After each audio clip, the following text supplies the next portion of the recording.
నేటి సుభాషితం: రాయితో కొడితే అద్దం ముక్కలవుతుంది, కటువైన మాటలతో మనసు ముక్కలవుతుంది. ఆ తర్వాత అమృతం తెచ్చి అతికించిన రెండు కూడా అతుక్కుకోవు కదా. ఆ తర్వాత అమృతం తెచ్చి దాని మీద పోసిన ఆ రెండు అతుక్కోవు. ఆ తర్వాత అమృతం తెచ్చి దాని మీద పోసిన అవి రెండు అతుక్కోవు సరికదా. ఆ పూర్వపు నాణ్యత కానీ పూర్వపు పారదర్శకత కానీ మనం చూడలేం.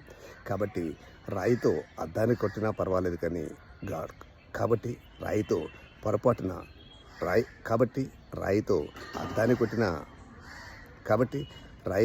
అద్దాన్ని కొట్టినా దాన్ని మార్చే అవకాశం ఉంటుంది తప్ప కఠినమైన మాటలతో మనసును గాయపరిస్తే దాన్ని మార్చే అవకాశం కానీ ఆ పూర్వస్థితికి తెచ్చే ఆ పరిస్థితి కానీ ఉండదు. కాబట్టి మాటలలో తీయదనం ఉండాలి, మాటలలో పారదర్శకత. కాబట్టి మాటలలో మృదుత్వం మనం అలవాటు చేసుకోవాలి.